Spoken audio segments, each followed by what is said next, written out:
these are your notes on how to simplify, so it'll be add, subtract, and multiply, and classify or name polynomials.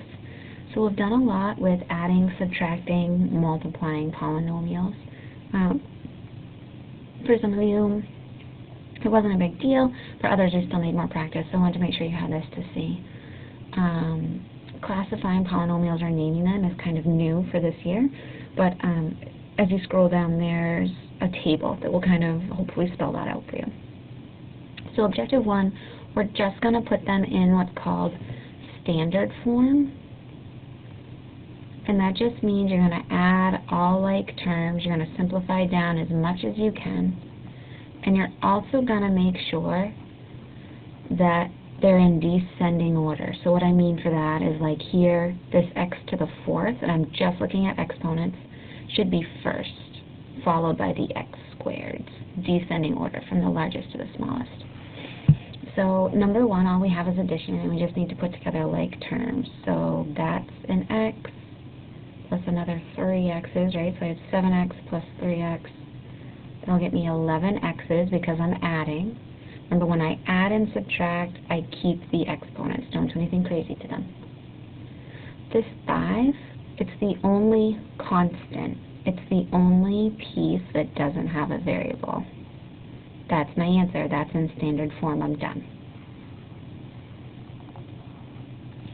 On number 2, I'm going to look for my largest exponent first, trying to save myself some time so I don't have to rewrite it again. My largest exponent would be this x to the 4th. I'm grabbing the sign in front of it. So my polynomial is going to start with negative x to the 4th, that term, right? Term, or each piece, this has 3 terms. And then I need to put together this plus 2x squared and this x squared. Remember, there's like an imaginary 1 there. So if I have one of them and I add 2 more, I have 3 x squareds. That's my answer. It's in descending order, right? My 4 for an exponent is before the 2. And I only have one of each. I have one term that has an x to the 4th and one term that has an x squared. Down here, because it's an addition, I don't even need to worry about these parentheses. If you want to rewrite it without them, do so. That's fine. Alright, so my largest exponent is that squared. And I have a 2, and I have a 3. 2 plus 3 will get me 5. I'm only adding, so I'm not going to change my exponent. The 9 minus 7, so that will get me 2, and it's a positive 2, right? If I have positive 9 and I take away 7. Alright, and that's in standard form because my largest exponent is the squared, right there, and that comes first. I don't care if this is a 5 and a 2, or if that was like a negative 20. I don't care. Just looking at the exponents. Okay, over here some things change. Over here, because this is a subtraction sign, it's almost like there's a little negative 1 here. If you are good enough to remember that you're going to need to subtract a 3x cubed and then subtract a negative 9, and you are good enough to keep that all in your head and how to do your signs, then don't worry about this. But I have to tell you, most people are not, including a lot of teachers, okay? So it's like I'm going to distribute this negative 1. When I distribute a multiplying, when I multiply by a negative 1, all that happens is I change the signs.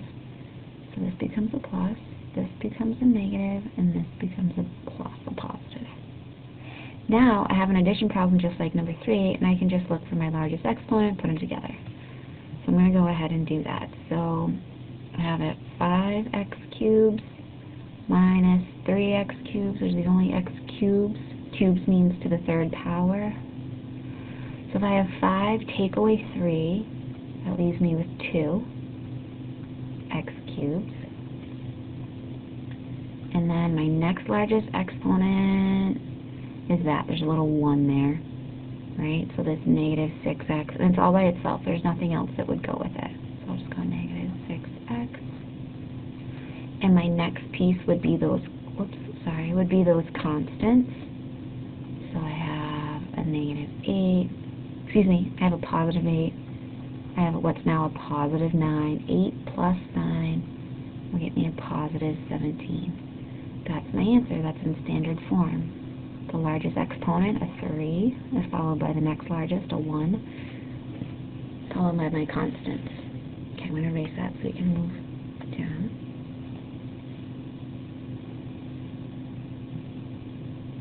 Okay. Things change on number 5. On number 5 we have some multiplication. When you multiply, you add exponents. Okay, make sure you remember that. So I'm going to multiply the numbers, right? I'll distribute, and I'm going to add the exponents. So when I take 5 times 6, I get a 30. I have x squared, which means x times another x. So in reality, I have x cubed. I have x to the 3rd. That means I have 3 x's being multiplied together. Then I need to distribute that to the next term, which is a negative 2. So 5 times a negative 2 gets me negative 10. The only exponents I have are from this first term. There's nothing with the 2, so I'm just going to copy it over. Largest exponent first, 1 of each type. I'm done. That's my answer. Okay. I'm going to do the same thing over here, only I have to do it more. I have to do it to 2 numbers. So 2, and remember there's a little 1 there in front. 2 times 1 gets me 2. There's a 1 there as well. A squared, that means there's 3 a's being multiplied. And then 2a times a negative 1. 2 times negative 1 will get me negative 2. And just a single a. I'll then do it with this negative. Make sure you keep the sign. Negative 5. So negative 5 times that 1 that we wrote in gets me negative 5. A squared, because the 5 doesn't have any a's to contribute. Negative 5 times a negative 1 will get me a positive 5. This is not in descending order. I have a 3 for an exponent, followed by a 1, followed by a 2. So I'm going to rewrite it. So in standard form it would be 2a cubed, got it, minus 5a squared. Okay, minus 2a. And my final one, plus 5.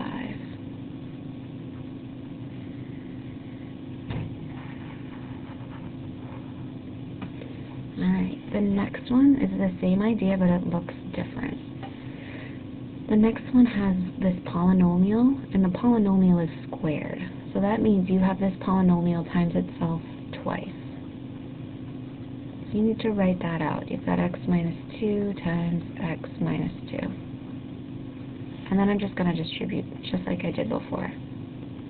So x times x, that means I have 2 x's being multiplied, so I need an exponent of 2 because it's multiplication. X times a negative 2 gets me negative 2x. This negative 2 times x will get me another negative 2x. Negative 2 times a negative 2 will get me a positive 4.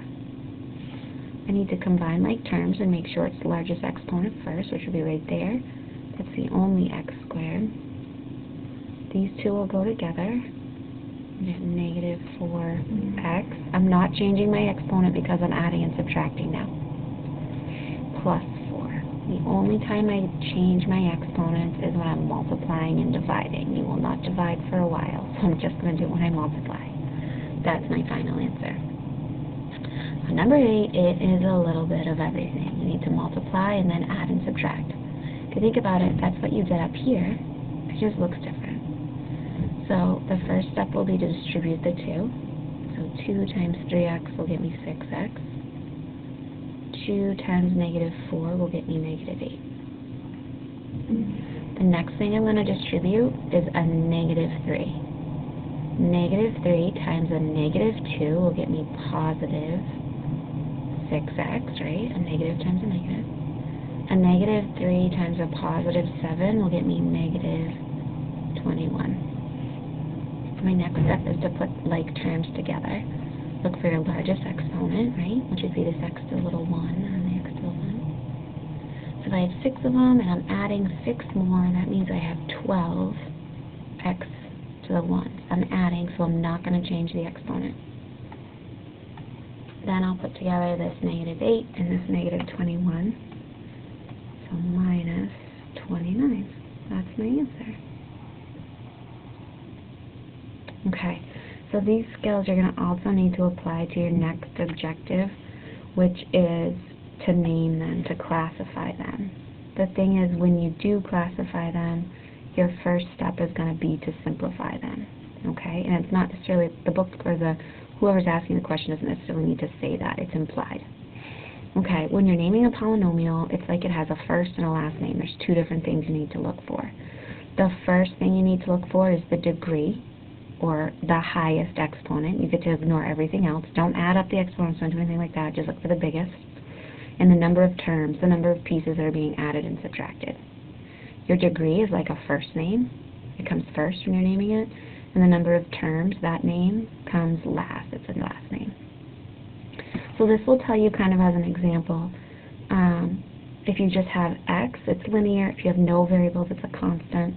X squared is quadratic. X cubed, right, x to the third is a cubic. Anything else is that number, degree. There are names, I'm not going to make you memorize them. These you are responsible for. Same over here. Monomial is if you have one term. Binomial is 2 terms. Trinomial is 3 terms. If you get more than that, you can just call it a polynomial. There are names for them. I'm not asking you to remember them. Okay? So I apologize. There's going to be a lot of scrolling back and forth on this so we can see that table. Okay, so the instructions: classify the following polynomials. So they want you to name them. Remember, your first step is to put it in standard form. This is simplified, but not in standard form because that x to the 4th is not first. So 12x to the 4th plus 3. It is a plus 3 because that is a positive 3. Okay, it's like I grabbed the sign of the number. I didn't need to put a plus 12 here. You can if you want to, but it's not necessary. So now I need to classify it. So the first thing I look for is the degree, or the exponent. And I'm only looking at the largest exponent. My largest exponent is a 4. Well, I've only asked you to memorize or to use up to 3. So if it's more than 3, you get to tell me it's a 4th, because the exponent is a 4. Degree. Then you have to count the terms. So there's 1 term, 2 terms. 2 terms is a binomial. So it's a 4th degree binomial. That's your answer.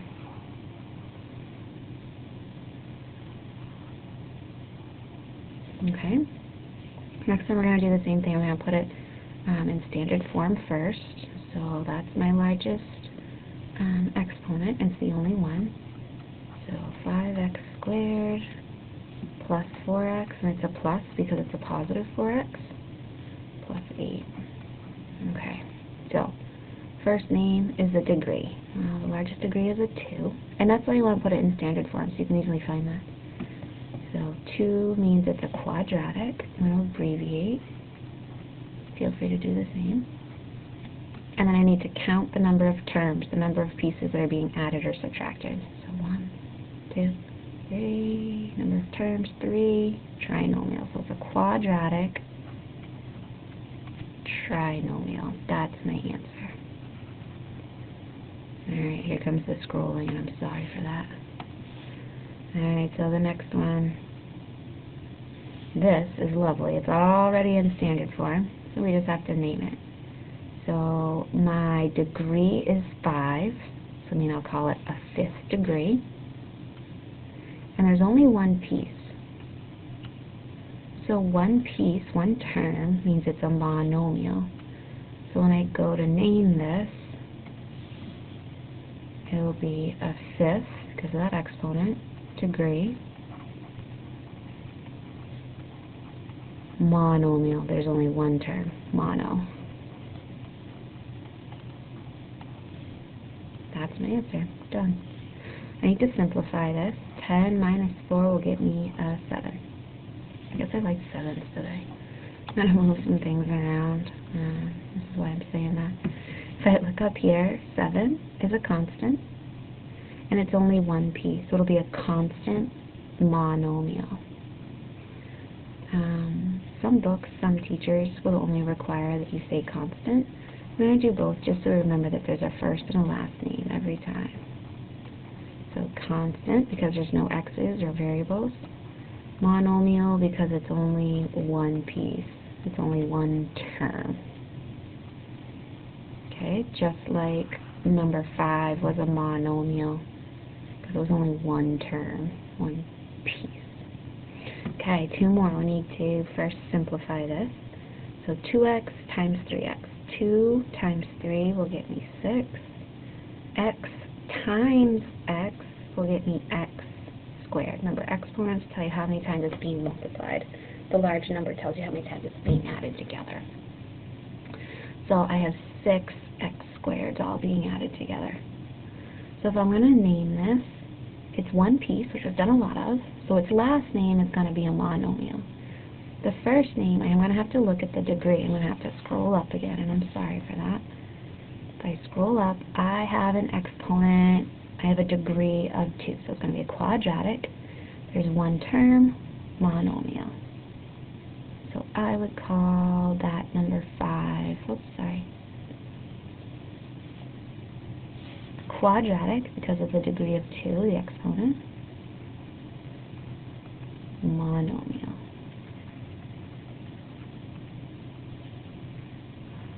I do not care about that 6. Alright, my next one, I'm going to erase lots to look at. My next one has a squared again. That's something we talked about in the objective above. That means that this part is multiplied by itself twice. So I have 3x squared minus 2. Need it twice. 3x squared minus 2. And then some jerk, your teacher, put on the end plus 4. Alright, so here we go. I'm going to need to multiply this by here. This distribution only talks about these two polynomials, not this plus 4. It's totally different. There's no multiplication there. So 3x squared times 3x squared. 3 times 3 will get me 9. X squared times x squared. I have to add those exponents. X to the 4th. 3x squared times a negative 2. 3 times negative 2 gets me negative 6. X squared, no x's. Okay, there's the first one. Now we'll multiply everything by a negative 2. Everything being what's in these parentheses, not that 4. Negative 2 times 3 will get me a negative 6. X squared. Negative 2 times a negative 2 gets me a negative 4. Excuse me, a positive 4, right? Negative times a negative gets you a positive. And then on the end, there's no distribution, I'm just kind of bringing it down, is this plus 4. I just brought that in the sign down. Now I need to simplify this. So my largest exponent is that 4. I will not change any exponents in that step because I'm only adding and subtracting. There's an x squared, there's another x squared, it's the only 2. So negative 6 will get me negative 12. Keep it x squared because I'm adding and subtracting. Positive 4 and positive 4 gets me a positive 8. So, to name that, I'm going to look at the largest degree. My largest exponent is a 4. So you have to scroll back up. If it's anything more than 3, I'm going to use the number and the word degree. So it'll be a 4th degree. 1, 2, 3 terms. 4th degree trinomial. So 4th degree trinomial because there's 3, like a tricycle. 3 terms. That's my answer. Okay.